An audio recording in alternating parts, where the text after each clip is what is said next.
कृष्ण और सूरत की कथा। आए सब मिलकर जानेंगे। कहानी में आगे बढ़ते हैं। भगवान और उनके भक्तों से जुड़े कई किस्से और कथाएं वर्णित हैं।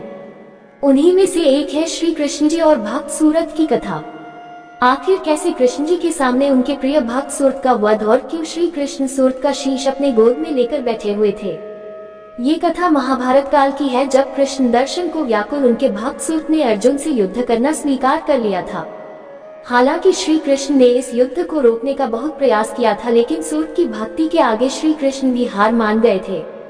दरअसल हुआ यूं कि महाभारत युद्ध के बाद जब युधिष्ठिर ने अश्वमेध यज्ञ करने के बाद यज्ञ का घोड़ा भ्रमण के लिए छोड़ा, तब चंपकपुरी के राजा हंसध्वज और उनके बेटे सूरत ने श्री कृष्ण के दर्शनों की लालसा से अश्वमेध के घोड़ा को पकड़ लिया। पिता पुत्र दोनों ही श्री कृष्ण के परम भक्त थे और उन्हीं के हाथों से मृत्यु पाना चाहते थे। इसी कारण से घोड़े को पकड़ने के बाद उन्होंने युद्ध की ललकार पांडवों के कानों तक पहुंचाई, जिसे सुन अर्जुन अपनी विशाल सेना समेत युद्ध के लिए निकल पड़े। जब युद्ध के मैदान में श्री कृष्ण ने अर्जुन और सूरत को आमने सामने देखा तो वह विचलित हो गए।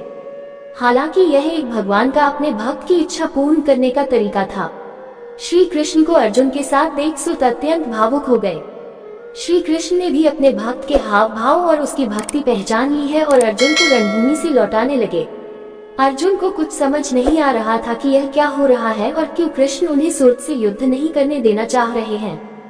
वहीं दूसरी ओर सूरत ने जैसे ही कृष्ण को लौटते देखा, वह समझ गए कि ऐसे तो उनका उद्धार श्री कृष्ण के हाथों संभव नहीं। लिहाजा उन्होंने अर्जुन का बहुत देर तक और उसे बहुत दूर तक पीछा किया और अर्जुन को युद्ध के लिए ललकारा।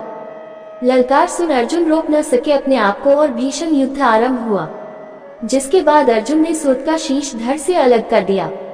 मरते समय सूरत ने कृष्ण को प्रणाम किया और कहा कि प्रभु, मैं भाग्यशाली हूँ जो आपके सामने मृत्यु को प्राप्त हो रहा हूँ।